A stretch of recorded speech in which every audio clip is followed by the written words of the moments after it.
আর বের হবে কোন দিক দিয়ে? সুপারফিশিয়াল রিং দিয়ে। আমরা এটা জানি, এর আগে তো হয়তো ক্লাস করেছো, ইনগুইনাল ক্যানেলের এন্ট্রি পোর্ট, মানে ইনগুইনাল ক্যানেলে যে হার্নিয়া হয়, দুটো হার্নিয়া বলি, একটা ডিরেক্ট ইনগুইনাল হার্নিয়া, একটা ইনডিরেক্ট ইনগুইনাল হার্নিয়া। আমরা ইনডিরেক্ট ইনগুইনাল হার্নিয়া কখন বলি?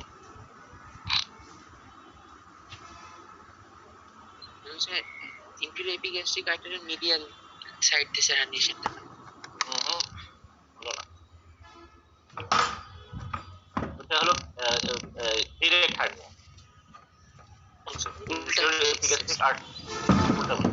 ল্যাটারালি যেটা, দ্যাট মিন্স তুমি সহজে বলবা যদি ডিপ রিং দিয়ে কোনো হার্নিয়াল কন্টেন্ট এন্ট্রি করে উইদিন দ্য ইনগুইনাল ক্যানেল, অর্থাৎ ডিপ রিং দিয়ে ইনগুইনাল ক্যানেলে ঢুকলে সে হার্নিয়াটিকে বলে ইনডাইরেক্ট ইনগুইনাল হার্নিয়া। সহজ বাংলায় বুঝবা যেন বুঝতে ঘাটতি না। ডিপ রিং দিয়ে ক্যানেলে ঢুকবে এবং বের হলে কোথায় দিয়ে বের হবে? এবার আর একটা ক্ষেত্রে posterior wall of inguinal canal, posterior wall কি দ্বারা তৈরি হয়? transversus abdominis, part of internal oblique and retroperineal pad of the pericardium। এটা বলে posterior, posterior wall এ একটা উইকনেস আছে, ওখান দিয়েও ইনগুইনাল ক্যানেলের ভিতরে স্ট্রাকচার হয়। যদি ওইটাকে বলে medial to the inferior epigastric vessel। ওখানে একটা ট্রায়াঙ্গেল আছে, ট্রায়াঙ্গেলটার নাম অ্যাক্সেল ডাক্ট নাই, বাউন্ডারি বলতে পারো?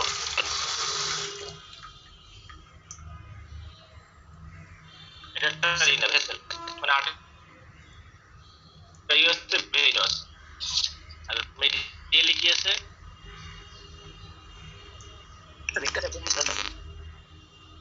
ল্যাটারাল প্লানার রেক্টাস শিপ, তাহলে তাহলে দুইটা অ্যাপেক্স উপরে আছে, আর বেসটা কি দ্বারা তৈরি?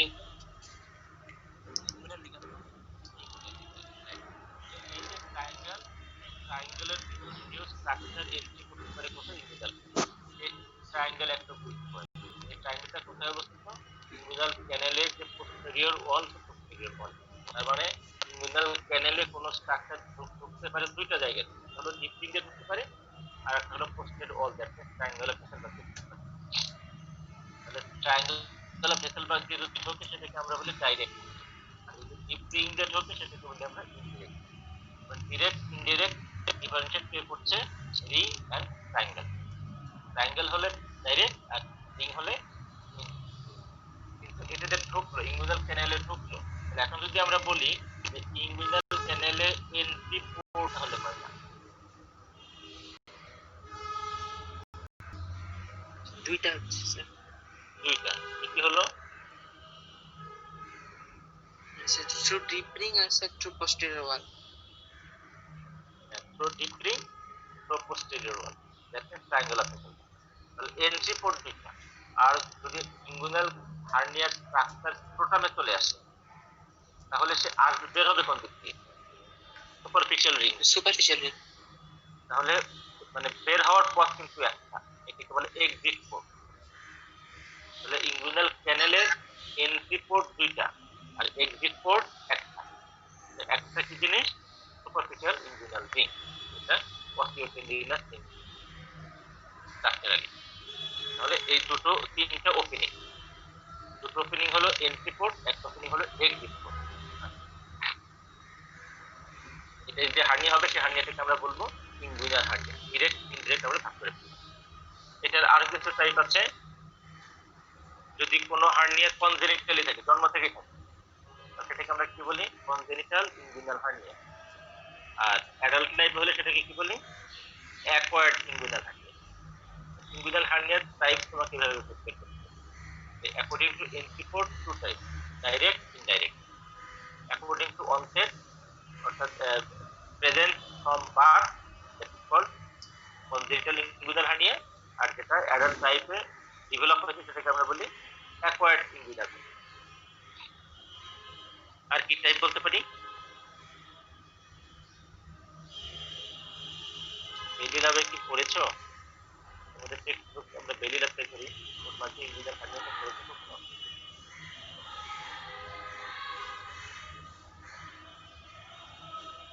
যদি হার্নিয়ার যে content types of inguinal hernia in relation to the extent of content, এটা আমরা বলতে পারি type of inguinal hernia in relation to the extent of content. এই কথাটা লিখে নাও।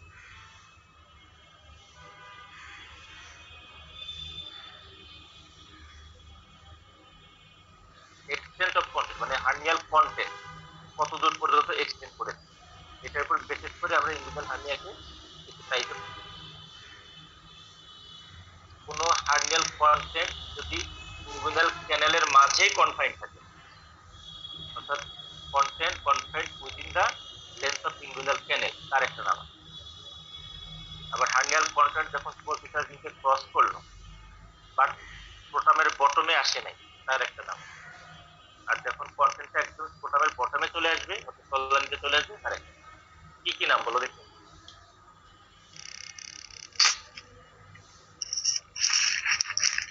বুবোনোসিল, ফানিকুলার, একটা কমপ্লিট। ফানিকুলারটা আসলে হাইড্রোসিলের হার্নিয়ার ক্লাসিফিকেশন বুবোনোসিল। আর যেটা বলা ইনকমপ্লিট কমপ্লিট, তিনটা বলবা। বুবোনোসিল, ইনকমপ্লিট, কমপ্লিট। বুবোনোসিল কোনটাকে বলবো?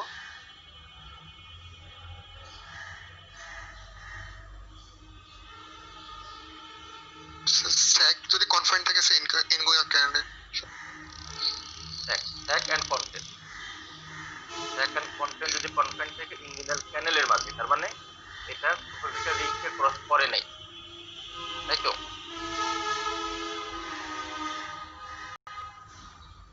জি স্যার। বুঝতে পারছেন? অর্থাৎ যখন hernial content and sac confined within the inguinal canal, it is carded when it crosses the superficial ring but does not reach the bottom of the প্রথমে আসে নাই বাট রিংকে ক্রস করছে, ওটার নাম হলো ইনকমপ্লিট। কন্টেন্ট একদম স্ক্রোটামের বটম পর্যন্ত চলে আসছে, তখন তাকে আমরা বলবো কমপ্লিট। এটা তুমি যখন একটা হার্নিয়া পাবা, ক্লিনিক্যালি এক্সামিনেশন করবা, করে যখন তোমাদের ফাইন্ডিং বলে ডায়াগনোসিস বলছো, তখন এই জিনিসগুলো either bubonocele or incomplete. Grossly inguinal হার্নিয়াকে এই কয়টা ভাগে ভাগ করতে পারি? Congenital, acquired, direct, indirect, bubonocele, এখন আসো ক্লিনিক্যাল এক্সামিনেশন। হার্নিয়া কিভাবে এক্সামিনেশন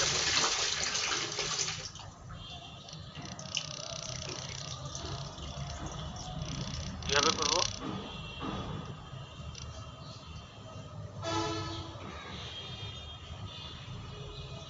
বলো কেউ।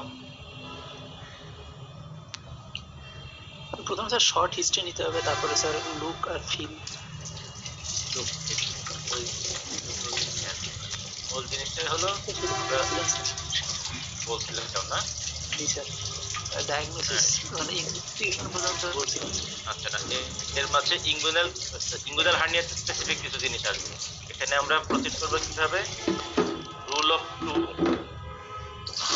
ইনগুইনাল হার্নিয়া যখন আমরা এক্সামিনেশন করব তখন আমরা একটা রুল ফলো করব, সেটাকে আমরা বলবো rule of two. Major part হলো rule of two. Rule of two কি? এর মাঝে আমরা লোকাল এক্সামিনেশন কয়টা পার্ট? 4টা পার্ট বলি। Infection, palpation, percussion, auscultation. এখন ইনগুইনাল হার্নিয়াতে সাধারণত পারকাশন, অস্কালটেশন লাগে না। যদি ওই যে গত ক্লাসে সাইম বলেছিলা যে আমরা ভিজিবল পেরিস্টালসিস দেখব কিনা, যদি স্ক্রোটামে ইন্টেস্টিনাল কন্টেন্ট আসে ভিজিবলি পেরিস্টালসিস দেখা যাবে। আর ইন্টেস্টাইন রিমুভ করছি কিভাবে? পারকাস করলে টিম্পানিক পাওয়া যাবে, আর অস্কালটেট করলে পাওয়া যাবে। তাহলে পারকাশন, অস্কালটেশন যদি তোমার ওইরকম সিচুয়েশন থাকে তাহলে পারকাশন করা লাগতে পারে, অস্কালটেশন এক্সামিনার বলতে পারে তুমি যে প্রোটামের ভিতরে নড়ছে এটা কি ইন্টেস্টাইন, কনফার্ম করবা কিভাবে? সেটা যদি পারকাস করি তাহলে এটা টিম্পানিক সাউন্ড পাওয়া যাবে। যদি অসকালটেট করি তাহলে কি পাওয়া যাবে? ফলস আউট পাওয়া যাবে। এটা অ্যাডিশনাল পার্ট অফ এক্সামিনেশন। মূল পার্টটা হলো দুটো, ইনস্পেকশন আর পালপেশন। ইনস্পেকশন আমরা অনেক কিছু দেখেছিলাম, তাই না? ওভারলাইং স্কিন দেখেছি, স্কিন কালার দেখেছি, স্কার দেখেছি, অনেক কিছু দেখেছি। কিন্তু রুল অফ টুর মাঝে আমরা মূল জিনিসটা দেখবো দুইটা। একটা হলো সাইড, কোন সাইডে আছে, কোথায় আছে। আমরা জেনে নিলাম ইনগুইনাল হার্নিয়া মানে ইনগুইনাল রিজিয়নে। তাহলে কোন সাইডে, রাইট সাইডে না লেফট সাইডে, একটা সাইড দেখবো। আর কি দেখবো? একটা সোয়েলিং আছে কিনা, প্রেজেন্স অফ সোয়েলিং। তাহলে ইন্সপেকশনে আমরা দুটো জিনিস দেখবো, এই দুটো হলো মূল জিনিস, সাইড অফ সোয়েলিং আর প্রেজেন্স অফ সোয়েলিং। এরপরে ইন্সপেকশনে আর একটা জিনিস দেখবো, ভিজিবল কাপিং। একটা সোয়েলিং পেলে রাইট ইনগুইনাল রিজিয়নে একটা সোয়েলিং আছে। there is a swelling oval or elongated swelling on the right inguinal region. এখন একটা সোয়েলিং যদি থাকে রাইট ইনগুইনাল রিজিয়নে, এটা কি কি হতে পারে? ডিডি কি কি হতে পারে?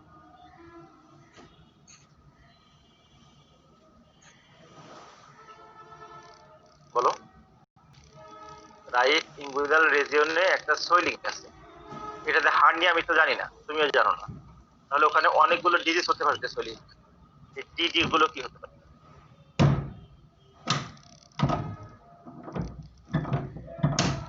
Riya, sir inguinal hernia, inguinal hernia,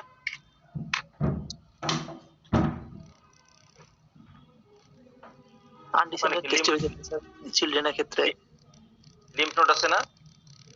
sir inguinal লিম্ফোডেনোপ্যাথি, লিম্ফেডিনোপ্যাথি হতে পারে, লাইপোমা হতে পারে, হতে পারে, আনডিসেন্ডেড ম্যালডিসেন্ডেড যেটা বলো, হ্যাঁ, বা আইডিটি, এটাকে বলে ইনকমপ্লিটলি ডিসেন্ডেড টেস্ট। ম্যালডিসেন্ডেড না বলে আইডিটি বলবা, ইনকমপ্লিটলি ডিসেন্ডেড টেস্ট। অর্থাৎ কমপ্লিট ডিসেন্ড কোথায়? স্ক্রোটামে, সেখানে না এসে ওখানে রয়ে গেছে। তাহলে আইডিটি হতে পারে, লাইপোমা হতে পারে, ইনফ্লামড লিম্ফ নোড হতে পারে, অ্যাবসেস হতে পারে। তাহলে এই সোয়েলিং আর হার্নিয়া তো বলছে সেটা হতে পারে। হাইড্রোসিল হতে পারে, ওখানে দাস একটা লোকালাইজড সোয়েলিং, হাইড্রোসিল হতে পারে কি? Sir, insisted hydrocele of the cord. Good, very good, encysted hydrocele of the cord, very good. এটা ইনফ্যান্টাইল হবে না, তাহলে হাইড্রোসিল বললে বলতে হবে encysted hydrocele of the cord. তাহলে এই যে সোয়েলিং গুলো তুমি ডিডি বের করলা কয়টা? প্রথমে বের করলে একটা ইনগুইনাল হার্নিয়া, তারপরে লিম্ফেডিনোপ্যাথি বললা, লাইপোমা বললা, আনডিসেন্ডেড বা আইডিটি বললা, আর কি বললা? Encysted hydrocele of the cord. পাঁচটা ডিডি বের করছি, এনাফ। এর মাঝে আমরা কি ডায়াগনোসিস করি? আমাদের টার্গেট কি? আমরা কি করছি? Inguinal hernia. তাহলে এটা ইনগুইনাল হার্নিয়া, তুমি শুধু একটা সোয়েলিং দেখলা। এখন কি টেস্ট করলে আমি অনেকগুলো এক্সক্লুড করতে পারবো? হার্নিয়ার ফেভারে আমি পয়েন্ট পাবো। কমন এক্সামিনেশন হলো একটা visible cough impulse. Visible cough impulse মানেই হার্নিয়া সেটা না, সেটা নেক্সট ক্লাস তোমাদের বলেছি। সেটা এক্সেপশনই দেখতে হবে। এক্সেপশন কখনো এক্সাম্পল হতে পারে না, কমন জিনিসটা আগে শিখি। যখন আমরা পাঁচটা ডিডি বের করলাম, এটা হার্নিয়ার ফেভারে পয়েন্ট আমি কি দ্বারা ইন্সপেকশন করতে পারি? পেশেন্টকে যদি একটা কাশি দেন, কাশি দিলে সোয়েলিংটা এক্সপান্ড করে, তাহলে এটা কি লিম্ফ নোড হবে? হবে। এটা কি আনডিসেন্ডেড টেস্টিস হবে? হবে না। তারপরে লাইপোমা হবে? হবে না। অ্যাবসেস হবে? হবে না। তাহলে একমাত্র কোন জিনিসটা কাশিতে এক্সপান্ড করতে পারে? সেটা হলো হার্ট। তাহলে তুমি ইনগুইনাল হার্নিয়ার ফেভারে একটা পয়েন্ট পেয়ে গেলা, ইট ইজ এক্সপানসাইল অন কফ। তাহলে ইন্সপেকশনের রুল অফ টুর একটা জিনিস পেলাম, presence of swelling on the right inguinal region, আর নাম্বার 2 পয়েন্ট কি? It is expanded on cough, অর্থাৎ এক্সপানসাইল কফ ইম্পালস পজিটিভ। ইন্সপেকশনে এই দুটো পয়েন্ট হলো important, presence of swelling on the right inguinal region and it is expand on cough. তার মানে একে বলি আমরা visible cough impulse. Rule of টুর দুইটা এখানে চলে যাবে, আর বাকি আরো চারটা, তিনটা জায়গায় আমরা টু দেব। পালপেশনে চারটা টু আসবে, মানে চারটা পয়েন্ট আসবে। আর দুটো হলো দাঁড়ানো অবস্থায় পালপেশন করবা, আর দুটো হলো শোয়ানো অবস্থায় পালপেশন করবা। তার মানে ইন্সপেক্টরি পয়েন্ট দুটো আর পালপেটরি পয়েন্ট চারটা। এর মাঝে ভাগ ভাগ করে আমরা করি ইন্সপেকশনে 2, পেশেন্ট স্ট্যান্ডিং অবস্থায় পালপেশন 2টা, পেশেন্ট লাইং অবস্থায় পালপেশন সিস্টেম। তাহলে মোট কয়টা হলো? 6টা, অর্থাৎ 2 2 2। এভাবে এ কারণে আমরা বলতে পারি rule of 2 examination you can diagnose inguinal. তারপরে ইন্সপেকশনে 2টা ট্রুপ করে আসলাম। পালপেশনে পেশেন্ট দাঁড়িয়ে আছে, তখন কোন 2টা দেখবা? কি কি দেখতে পারি? আমরা সাধারণত হার্নিয়া এক্সামিনেশন করি পেশেন্টটাকে স্ট্যান্ডিং অবস্থায়, যদিও তোমাদের টেক্সট বইয়ে লেখা আছে লাইং অবস্থায় শুরু করার কথা, কিন্তু আমরা প্র্যাকটিক্যালি লাইং অবস্থায় শুরু করি না। লাইং অবস্থায় করলে হয় কি অনেক হার্নিয়া ডিসঅ্যাপিয়ার করে যায়, পাওয়া যায় না। এই কারণে তোমরা স্টার্ট করবা অন স্ট্যান্ডিং স্টেট। তাহলে স্ট্যান্ডিং স্টেটে তুমি ইন্সপেকশন করেছো 2টো, এখন পালপেশন করবা। পালপেশনে 2টো কি কি করবা? পালপেশনে মূলত করা হয় 4টা, আর 2টো হলো প্রত্যেকটা ক্ষেত্রেই আছে, সেটা হলো টেম্পারেচার, টেন্ডারনেস। এটা যে কোনো পালপেশনে আসবে, এটাকে আমি জানছি না। স্পেসিফিক ফর ইনগুইনাল হার্নিয়া এই ওই 2টা কি আসবে? টেম্পারেচার, টেন্ডারনেস তোমাকে দেখতে হবে। ওখানে টেম্পারেচার দেখলে আগে নরমাল সাইড, পরে ডিজিজ সাইড সোয়েলিং দেখলাম, এরপরে ব্যথা আছে কিনা জিজ্ঞেস করবা, একটু চাপ দিয়ে দেখবা, পেশেন্টের ফেসের দিকে খেয়াল করবা কোনো ফেশিয়াল এক্সপ্রেশন চেঞ্জ হয় কিনা। দুটো যে কোনো সোয়েলিং দেখতে পাবে সেখানে লাগবে, সেটা চেস্টেও লাগবে, ব্যাকেও লাগবে, দায়েও লাগবে, সব জায়গায় টেম্পারেচার, টেন্ডারনেস। কিন্তু স্পেসিফিক্যালি ফর ইনগুইনাল হার্নিয়া আমরা 2টো পালপেশন করবো অন স্ক্যান। এই 2টো কি জিনিস?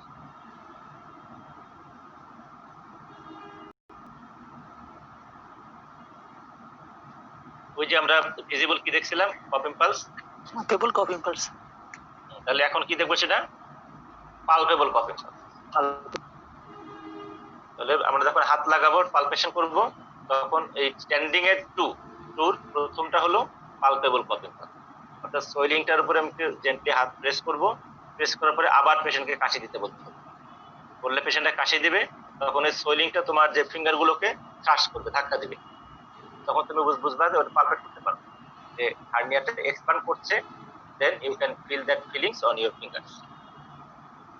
ওই ফিলিংসটা তোমার ফিঙ্গারে তুমি ফিল করতে পারবে, পালপেট করতে পারবে। তাহলে পালপেশনের একটা পেয়ে গেলা, পালপেবল কফ ইম্পালস। নেক্সট কি আসবে স্ট্যান্ডিং অবস্থায়? পালপেবল কফ ইম্পালসের পরে আমরা কি খুঁজবো?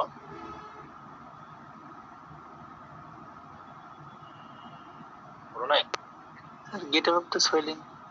Gate of the swelling, right, get above the swelling. তাহলে you will try to get the above upper limit of swelling।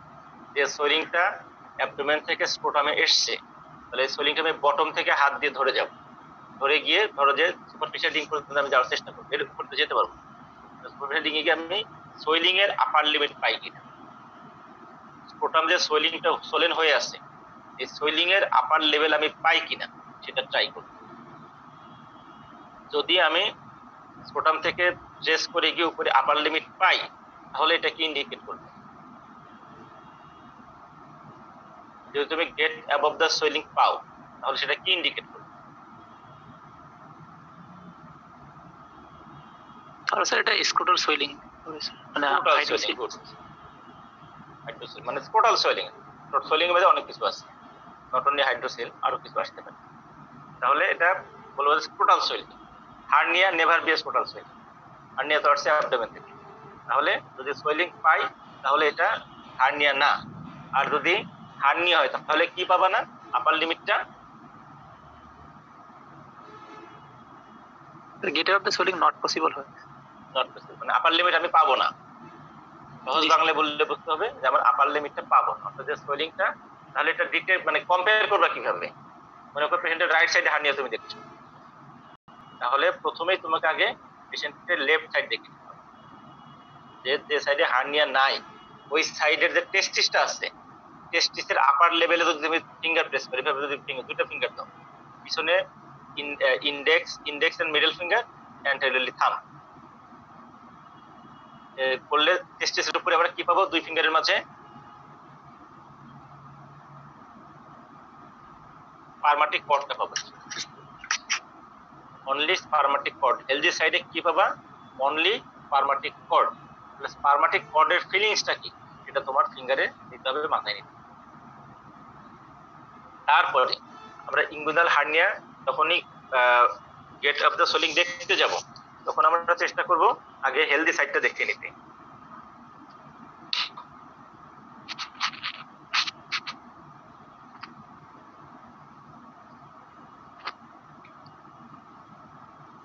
ঠিক আছে, এখানে একটা জিনিস তোমাদের ভুল হয়ে যায়, যদি পেশেন্টের রাইট সাইডের হার্নিয়া হয়, তোমার এক্সামিনিং হ্যান্ড হবে কোনটা? তুমি কোন হাত দিয়ে গেট অ্যাবভ দ্য সোয়েলিং দেখার চেষ্টা করবে? Left hand. Left hand. এটা যেন কোনোভাবে ভুল না হয়। পরীক্ষার সময় পেশেন্টের যে সাইডে হার্নিয়া, তোমার এক্সামিনিং হ্যান্ড হবে অপোজিটটা, তোমার অপোজিটটা। তাহলে যখন আমি পেশেন্টের লেফট হার্নিয়া দেখতে, লেফট সাইডের পারমাটিক কর্ডটা ফিল করতে যাব, তখন আমি কোন হ্যান্ড ইউজ করব? Right hand. Right. Right hand দিয়ে তুমি আগে স্পারমাটিক কর্ডের ফিনিশটা নিলা, নেওয়ার পরে লেফট হ্যান্ড যাবা। লেফট হ্যান্ড দিয়ে সবসময় ইন্ডেক্স এবং মিডল ফিঙ্গার যাবে স্ক্রোটামের পিছনে, আর থামটা থাকবে স্ক্রোটামের সামনে, কর্ডের সামনে। তাহলে এভাবে যখন ফিল করবে, তাহলে দুই রকম ফিলিংস থাকবে। ওখানে শুধু লাইট করলে দেখবা যে স্পারমাটিক কর্ডের মাঝে যে স্ট্রাকচার, ভাস ডিফারেন্স, পাম্পিনিফর্ম প্লেক্সাস, এটা ফিল করা যাবে, এটা তিন কর্ড ফিল করা যাবে। আর যদি হার্নিয়া হয়, তাহলে লেফট সাইডে দেখবা তোমার ফিঙ্গারের মাঝে ওই পারমাটিক কর্ডটা ফিলিংটা আসবে না, মনে হবে এর মাঝে আরো অনেক কিছু, অনেক ঠিক একটা কর্ড মনে হবে। ঠিক কর্ড মনে হলে তখন তোমার ইন্টারপ্রিটেশনটা আসবে যে I can't get the above limit of swelling, get above the swelling test is negative.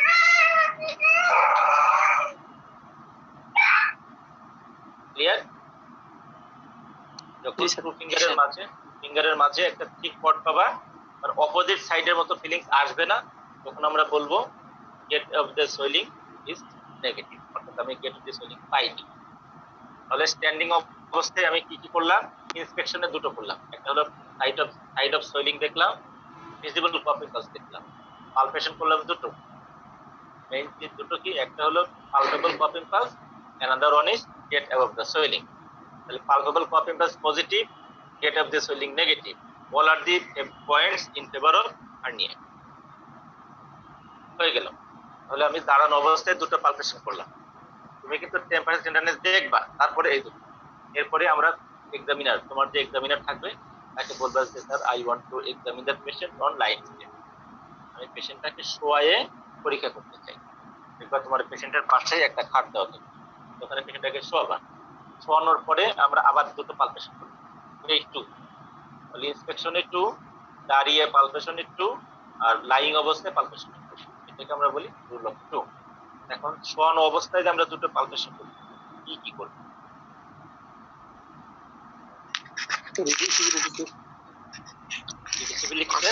R deep ring occlusion test. Deep ring occlusion test, very good. এই দুটো হয়ে গেলে তোমার হার্নিয়া হয়ে যাবে। তাহলে ডিপ রিডিউসিবিলিটি টেস্ট এটা কিভাবে করব? তোমার এক্সামিনিং হ্যান্ড হবে কোনটা?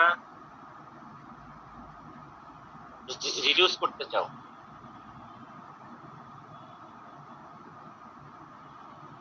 রিডিউসের মেথডটা কিভাবে প্রসিড করবে? স্যার প্রথমে পেশেন্টকে বলবো স্যার উনি ওটা মানে সোয়েলিংটা ভিতরে হ্যাঁ। ঢুকে নিতে পারেন।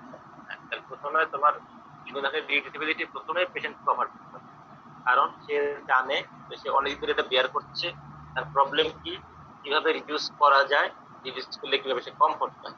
তাহলে পেশেন্ট তোমার চেয়ে সবচেয়ে ভালো জানে, আমার চেয়ে সবচেয়ে ভালো জানে পেশেন্ট। তাহলে আগে পেশেন্ট কভার করবে, বাবা এটা ভিতরে যায়, যায়, তাহলে আপনি এটা ভিতরে দেন। তখন একটু ইগল সাইডে খেয়াল করবা, দেখবা পেশেন্ট তার লিম্বের কিছু পজিশন চেঞ্জ করে। যদি রাইট সাইডে হার্নিয়া হয়, তাহলে তার যে রাইট লোয়ার লিম্বটা এটা একটু পজিশন চেঞ্জ করে। বলতে পারো কিনা কি চেঞ্জ করে?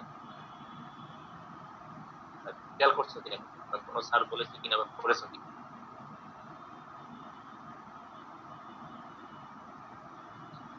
তোমার হার্নিয়াটা কোথায়, কন্টেন্টটা কোথায় আছে? স্ক্রোটামে আছে, তাই না?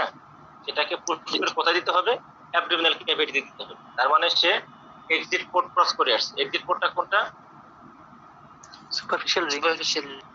ওর ভিতরে ঢুকাইতে হবে, তাই না? এখন একটা দেখো, নেকটা তো ওই রিংটা তো ভেরি ন্যারো, এবং টাইটলি স্ক্রোটামে আসলে স্ট্রাকচারটা ফুলে আসে, তাহলে ঢুকাবা কি করে? ঢুকাতে গেলে তোমার ওই রিংটাকে যতদূর সম্ভব রিল্যাক্স করা পসিবল হয় সেটা করতে হবে। রিল্যাক্স করার পদ্ধতিটা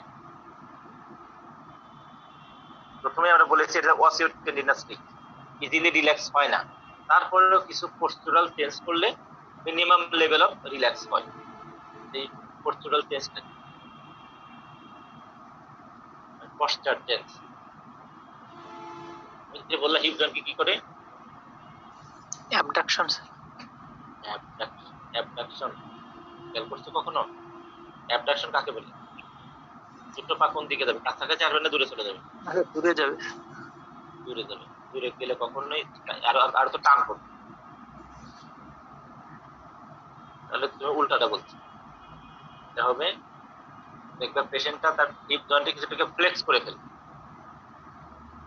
হিপ জয়েন্টটাকে ফ্লেক্স করবে আর পাটাকে মেডিয়ালি রোটেট করবে, করে অ্যাডাকশন করার চেষ্টা করবে। মেডিয়ালি রোটেট তার মানে তুমি দুটো জিনিস মনে রাখবা, একটা হলো partial flexion of hip joint and internal rotation of hip joint. এই দুটো ম্যানুভার যখন করবা তখন সুপারফিশিয়াল রিংটা কিছুটা হলেও রিল্যাক্স হবে, বলে তখন কন্টেন্টটাকে যদি তুমি চাপ দাও সে ফিল করবে। তাহলে এখানে তোমাকে কোশ্চেনটা আসতে পারে যে superficial ring is osteotendinous ring, if you want to minimum level of relaxing, what maneuver you have to do? কি করতে হবে?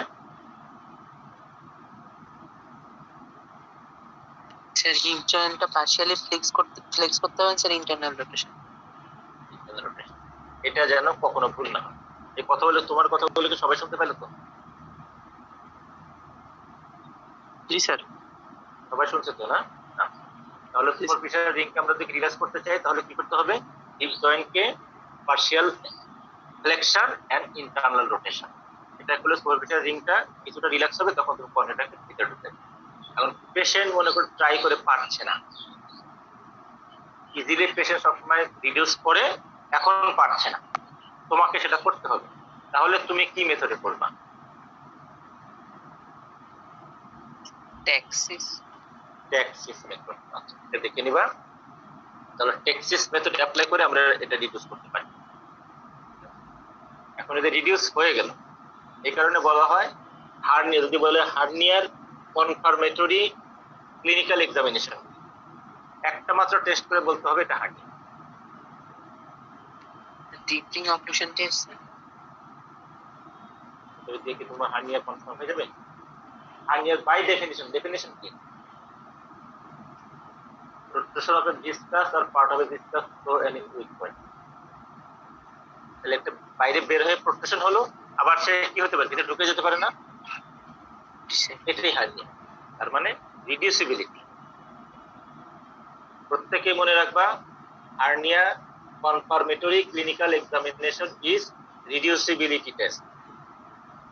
Reducibility test is the confirmatory clinical examination of hernia, any hernia। যে কোনো হার্নিয়ার কনফার্মেটরি ক্লিনিক্যাল টেস্ট হলো reduce, অর্থাৎ যদি কোনো swelling তুমি চাপ দিয়ে রিডিউস করতে পারো তাহলে তুমি ডেফিনেটলি বলতে পারো এটা হার্নিয়া। এটা তোমাদের একটা ট্যাগ কোশ্চেন ভাইবা পড়ে তোমাদের করতে পারে। তাহলে এটা রিডিউস হয়ে গেল। তাহলে reducibility is the one of the important point in favor of hernia। তাহলে আমি রিডিউস করে ফেললাম, তাহলে এটা ডেফিনেটলি হার্নিয়া। আর যেহেতু ইনগুইনাল হার্নিয়া তুমি রিডিউস করলা, এটা ইনগুইনাল হার্নিয়া। এখন নেক্সট এক্সামিনেশন এই পালপেশনটা কি হবে? Deep ring occlusion test. যখন এই ডিপ রিং অক্লুশন টেস্ট করতে যাবা তখন তোমাকে একটা কোশ্চেন করতে পারে, what is the prerequisite of deep ring occlusion test। কোশ্চেনটা মনে রাখবে, what is the prerequisite of deep ring occlusion test। এর মানে হলো ডিপ রিং টেস্ট করতে হলে তোমাকে কি এনশিওর করতে হবে? পূর্ব hernia is reducible sir. Must be reducible. যদি কোনো হার্নিয়া রিডিউসিবল না হয় তাহলে ডিপ রিং টেস্ট করবা কি করবা না? না স্যার, করবো না করা যাবে, করবা না। কিন্তু তোমরা পরীক্ষার হলে ওইটা ট্রাই করে ফেলো। হার্নিয়া ভিতরে যাচ্ছে না, তখন হাত, ডান হাত কাঁপে বাম হাত কাঁপে, হাত দিয়ে চেপে চেপে ডিপ রিং দেখার চেষ্টা করবে, এটা কখনোই করবে না। তোমাকে মনে করে বলতে পারে যে হার্নিয়াটা দেখা যাচ্ছে, হার্নিয়া একটা টাইপ আছে না, ইরিডিউসিবল আছে তো, জি স্যার। যে হার্নিয়াটা ইরিডিউসিবল সে ভিতরে যাচ্ছে না, তাহলে এটা ডিরেক্ট না ইনডিরেক্ট, এটা ভাগ করতে হলে ডিপ রিং টেস্ট করতে হবে। Deep ring test is the differentiating point of direct indirect. আমি যেহেতু রিডিউসই করা যাচ্ছে না, তাহলে ডিপ রিং টেস্ট করা পসিবল। আর যদি ডিপ রিং টেস্ট করতে না পারো, তাহলে হার্নিয়া ডাইরেক্ট না ইনডাইরেক্ট বলা যাবে কি? না স্যার। বলা যাবে না। মনে করো হার্নিয়াটা রিডিউস হয়েছে, এখন ডিপ রিং অপারেশন করবে, কিভাবে করবে? যেটা বলতেছিলাম, যদি ট্যাক্সিস করতে চাও সে তখন তোমার রাইট হ্যান্ড, তখন দুই হ্যান্ডই, মানে লেফট হ্যান্ডের এরকম রিং বানাইতে হবে, লেফট হ্যান্ডের থাম্ব এন্ড ইন্ডেক্স দ্বারা রিং, আর রাইট হ্যান্ড হবে ফানেলের মতো, ধরে এদিকে চাপ দেবে ওদিকে রিল্যাক্স, আবার ওদিকে চেপে দেবে এদিকে রিল্যাক্স করবে, এইভাবে। আর সবসময় পেশেন্টের রাইট হ্যান্ড হলে তোমার লেফট হ্যান্ড, তাহলে ডিপ রিং যখন চাপ দিবা, যে ডিপ রিং এর উপরে আমরা ফিঙ্গার রাখবো, কোন ফিঙ্গারটা রাখবো, কোন হ্যান্ডের কোন ফিঙ্গার? স্যার লেফট থাম্ব রাখবো। লেফট থাম্ব রাখবো, রাইট, লেফট থাম্ব। হ্যাঁ, তাহলে পেশেন্টের রাইট হ্যান্ড হলে লেফট থাম্ব। এখন কোথায় রাখবো? What is the point of deep ring?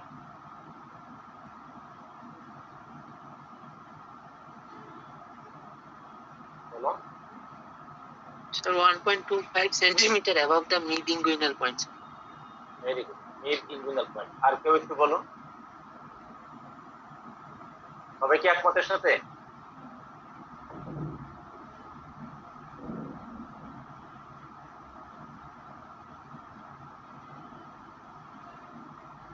Kibria বললা, কিবরিয়া? না স্যার, মাহিন বলছে। মাহিন বলছে। আচ্ছা, ওই মেয়েটাকে বললো?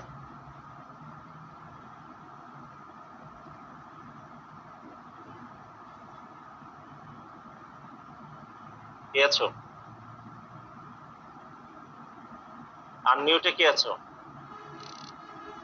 Unmute আছো? কথা বলো, যে আনমিউট আছে সে কথা বলো।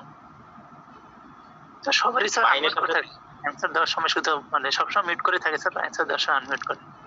আচ্ছা, তাহলে তোমার কথাটা সঠিক না।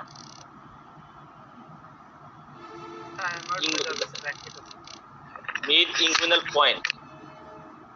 ফিরোজ, ফিরোজ আনমিউটে আছো, মিউট হয়ে গেলাম। আচ্ছা, শোনো, তুমি বলছো mid inguinal point, it is not a mid inguinal point. I said it's the midpoint of the inguinal ligaments. Very good, এটা হলো আনসার। মিড ইনগুইনাল পয়েন্ট আর mid point of inguinal ligament দুইটা পয়েন্ট। মিড ইনগুইনাল পয়েন্টটা more laterally হবে, না মোর মেডিয়ালি হবে। কেন? তোমার মিড ইনগুইনাল পয়েন্ট সেটাকে আমরা বলবো it is the mid point of inguinal region. Region মানে কি? Symphysis pubis and anterior relax point, তাহলে একটা লম্বা এরিয়া, এর মিড পয়েন্টটাকে বলবো মিড ইনগুইনাল পয়েন্ট। আর mid point of inguinal ligament মানে লিগামেন্টের অ্যাটাচমেন্ট কোথায়, টিউবিক টিউবারকুল আর অ্যান্টেরিয়র রিল্যাক্স পয়েন্ট, তাহলে এই যে মিড পয়েন্ট সেটা ল্যাটারালি চলে আসবে। তোমাকে বলতে হবে